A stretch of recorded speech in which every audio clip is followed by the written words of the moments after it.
Et salut à tous, c'est CryptoWolf, on se retrouve pour une vidéo qui me fait extrêmement plaisir après ces longues semaines sans pouvoir vous faire de vidéo.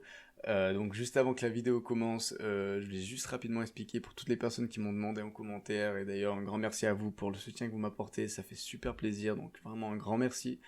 Et pour ceux que ça n'intéresse pas, mon explication de pourquoi j'étais pas là, vous pouvez directement passer à la suite de la vidéo. Donc pour vous la faire très courte, j'ai pas envie non plus d'étaler pour un rien, je vais pas me plaindre ni rien. Mais voilà, pour ceux qui savent, pour ceux qui sont informés, j'ai eu une myocardite le 10 juillet 2021 à cause du vaccin, donc une myocardite qui est une inflammation au cœur. Et depuis, j'avais des hauts et des bas, et vous savez, dès que j'avais des rodéos, je vous refais des vidéos, je vous refaisais des vidéos.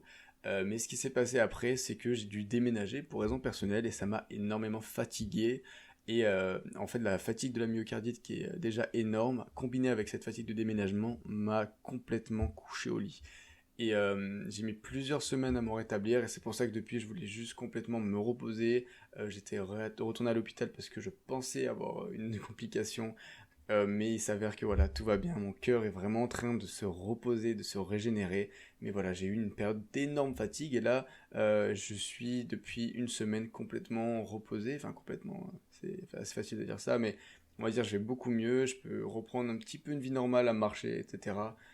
Donc voilà, je suis content de pouvoir vous dire que je suis finalement de retour, que mon état s'est vraiment bien amélioré et que voilà, ces dernières semaines étaient importantes pour ma récupération. Mais voilà, pas plus d'inquiétude que de mal, donc plutôt content par rapport à ça. J'espère que voilà, vous n'en voulez pas trop de ne pas avoir été présent pendant ces dernières semaines, mais je vous avoue que c'était pour que je sois plus présent justement à partir de maintenant, et on va pouvoir vraiment recommencer ce rythme des vidéos presque journalières. Donc voilà, on va directement commencer avec la vidéo. Donc dans cette vidéo, on va parler de la situation du Bitcoin. Est-ce que c'est bullish? Est-ce que c'est bearish? Est-ce qu'il faut s'inquiéter?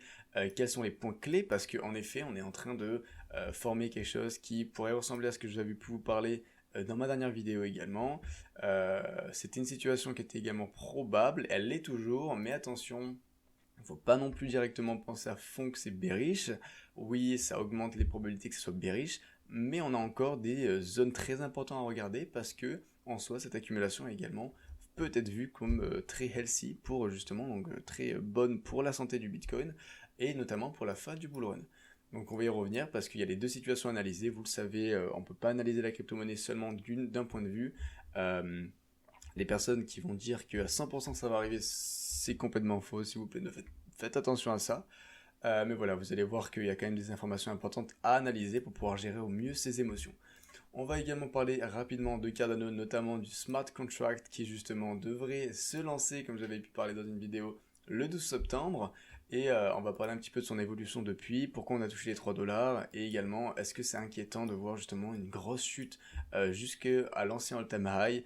Et voilà, vous allez voir qu'il y a des informations assez importantes à discuter. Donc, qu'est-ce qui s'est passé avec le Bitcoin et est-ce que c'est normal? Alors, on va directement commencer avec juste, on va dire, analyser rapidement ce qui s'est passé. Vous voyez que jusqu'à présent, je vais vous parler de ces zones blanches où le Bitcoin risquait de slalomer avant de voir l'explosion jusqu'aux 50 000. C'est exactement ce qui s'est passé, donc j'espère que ça aura pu être utile pour vous, mes dernières vidéos.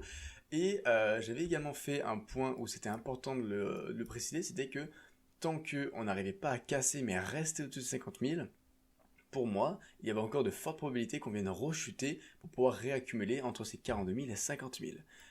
Pour voilà, vous refaire les zones importantes, vous le savez, pour moi les 50 000 et 42 000 c'est une zone de transition, une zone extrêmement importante où justement on pourra avoir deux schémas qui vont s'y former, un bearish et un bullish. Donc on va commencer par le schéma, on va dire plus bearish parce que c'est entre guillemets ce qui est en train de se passer, mais il ne faut pas s'inquiéter, vous allez voir par rapport, en tout cas moi je ne m'inquiète pas personnellement, tant que voilà, on arrive à rester au-dessus de ces 42 000. Donc qu'est-ce qui se passe au niveau du bearish? L'analyse la plus évidente qu'on pourrait se faire, et justement j'avais pu en parler il y a 3 semaines, et c'était quelque chose à prendre en compte, c'était tout simplement de ne pas réussir à venir vraiment casser ces 50 000. Donc là oui on les a cassés, mais pour moi j'estime qu'on casse une zone, qu'on vient vraiment à rester au-dessus et montrer qu'on a un petit peu de force au-dessus de cette zone-là, parce que des explosions rapides et après des chutes, vous voyez que ça arrive très, très fréquemment, et c'est pour ça qu'il faut toujours être au courant de cette solidité qui doit être créée au-dessus. Comme vous voyez, on n'a pas réussi à le casser complètement et on est en train de rechuter et pourquoi pas former ce schéma bearish. Quel est ce schéma bearish? C'est tout simplement, hein, vous avez pu comprendre, un top qui vient se créer en dessous de l'ancien top, qui serait tout simplement, hein, comme c'est arrivé plusieurs fois à la fin d'un bull run, et donc le début d'un bearish run, une grosse chute donc, qui avait été faite après justement ce 11 mai, pour ensuite voir une grosse chute vers ces 30 000, une réexplosion, et ne pas venir casser cette zone des 50 000 où il y a beaucoup de congestion. Donc quand je parle de cette zone des 50 000, c'est également jusqu'aux 56 000, parce que vous voyez que la congestion est également jusqu'à ici. Et donc, je vais même vous le refaire pour que ce soit encore plus clair. Et donc ça serait vraiment un schéma bearish qui serait également probable. Quand est-ce que ça va confirmer, on va dire, ce schéma bearish, et quand il va falloir vraiment être vigilant à pouvoir voir justement une grosse chute arriver rapidement? En tout cas, c'est ce qui pourrait arriver. On ne pourra jamais être sûr à 100%, mais ça serait des signes assez concrets par rapport à une chute très imminente, on va dire. Ça serait tout simplement de voir ces 42 000 ne pas tenir. Donc, ce que je vais faire, c'est que je vais mettre en rouge maintenant cette zone des 42 000. On va mettre celle-ci en mode orange. Comme ça, vous avez vraiment ces deux zones-là qui sont extrêmement importantes et vous allez voir que c'est vraiment les zones de transition. Et donc, ces 42 000, je vous invite vraiment à faire attention à ça. Après, vous gérez bien évidemment vos investissements personnellement. Moi, je vais juste vous donner un peu des analyses personnelles que je fais. Mais vous voyez que ces 42 000 est vraiment, c'est vraiment une zone extrêmement importante à prendre en compte. Et donc, si pour moi on venait casser cette zone vers le bas, on venait vraiment casser en dessous de ces 42 000, ça serait un signe assez puissant qu'on viendrait voir justement ce Bitcoin venir chuter jusqu'aux 30 000. Et donc, pourquoi pas, et compléter ce schéma bearish. Et pour moi, en effet, en tout cas, c'est vraiment personnel. Si on venait à chuter en dessous de ces 42 000, ça annoncerait une fin de bull run et donc le début du bearish run. Donc, gardez ça en tête, s'il vous plaît, c'est très important. Tant qu'on est au-dessus de ces 42 000, pour moi, vous allez comprendre que c'est en tout cas pas trop mauvais et seulement une bonne accumulation. Donc voilà, ça c'était pour le côté plutôt bearish de la transition. Si voilà, on venait à casser au-dessus de ces 42 000, attention s'il vous plaît, attention. Les 42 000, très important, prenez-le en compte pour bien gérer vos émotions.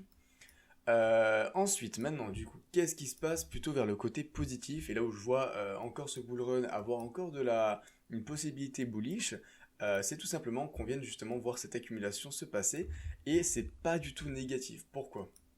Parce que déjà de 1, si on venait justement à continuer à accumuler au-dessus de ces 42 000, ça montre qu'on a toujours de la force au-dessus de ces 42 000 et que les gens ne sont pas peur de venir repartir sur un bearish run.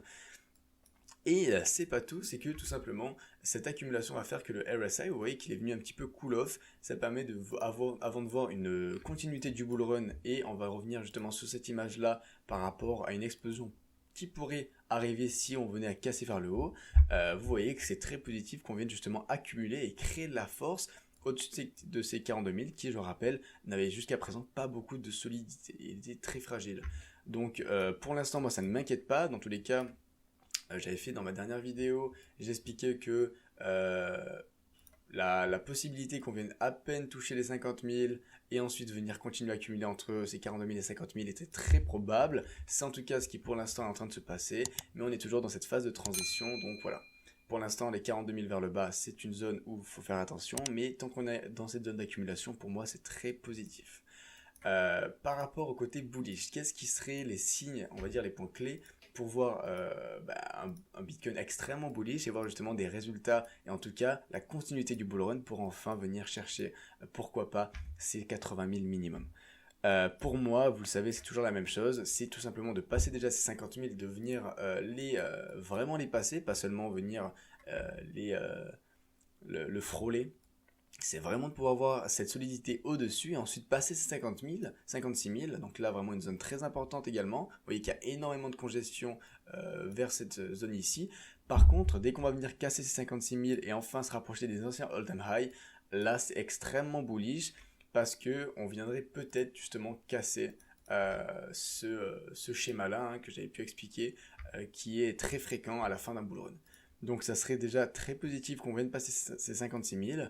Par contre, la dernière confirmation pour moi qui annoncerait justement la reprise du bull run, en tout cas la continuation de ce bull run, pouvoir finir parfaitement, on va dire, les chiffres qu'on pouvait vouloir avoir. Donc je vais la mettre en verte, qui est donc, on va dire, la zone importante et très positive, c'est qu'on vienne passer au-dessus de cet ancien all-time high. C'est un peu ce qui s'était passé avec Cardano. Vous voyez que dès qu'on avait passé cette zone de l'ancien all-time high, qu'on l'a vraiment passé, on a pu voir une explosion arriver jusqu'aux 3 $. On va y revenir après, vous inquiétez pas.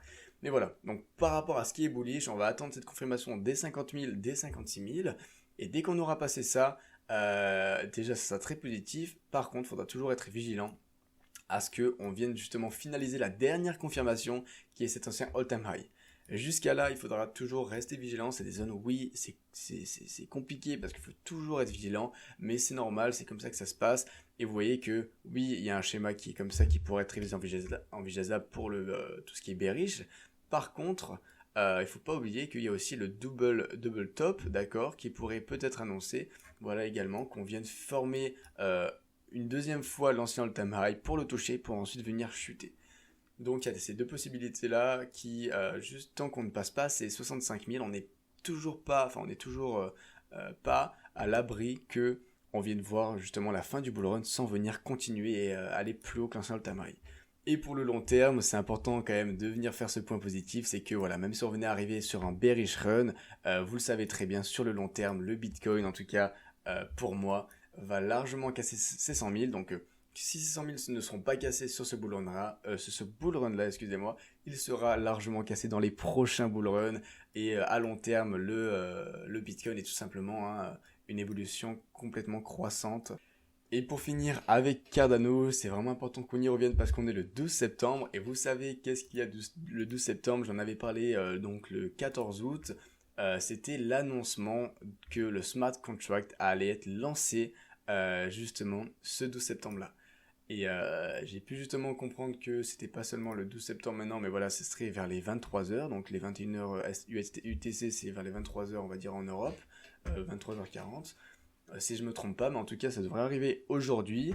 Et si le smart contract arrive, il faut être vigilant parce que voilà, jusqu'à présent, on avait juste de l'engouement qui s'était créé. C'est pour ça qu'on avait eu une explosion parce que les gens étaient informés que le smart contract allait arriver. Maintenant, à chaque fois qu'il y a les lancements de projets, il y a juste de la grosse volatilité. On peut pas savoir si, quand ça va être lancé, on va avoir une explosion vers le haut ou vers le bas. En tout cas, on aura de la grosse volatilité. Donc, soyez prêts à avoir de la volatilité arriver pour pouvoir bien gérer vos émotions. Préparez-vous juste à avoir de la grosse volatilité arriver, aussi bien vers le haut que vers le bas. Mais vous voyez que les points clés à analyser, c'est toujours les mêmes. C'est les 2,34$ qui est l'ancien all-time high. Si on venait à chuter en dessous, ça serait très négatif. On pourrait voir justement des grosses chutes arriver. Par contre, si on venait à réexploser au-dessus de ces 3$ et casser au-dessus de ces 3,2$, on aurait des volatilités impressionnantes à mon avis vers le haut. Soyez prêts à bien gérer vos émotions et vos investissements en mettant des investissements en take profit partiel avec les stop loss partiels, s'il vous plaît. Ne faites pas n'importe quoi avant d'investir. Allez toujours vous renseigner en profondeur, c'est vraiment le meilleur conseil que je peux vous donner.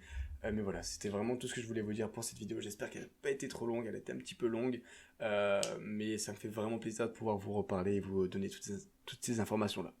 Donc voilà, j'espère que la vidéo vous aura plu. On se retrouve vraiment prochainement. Les jours qui vont arriver, je vais être de retour. Je vous assure que ma santé va vraiment mieux. Donc on se retrouve très bientôt pour une nouvelle vidéo. À bientôt.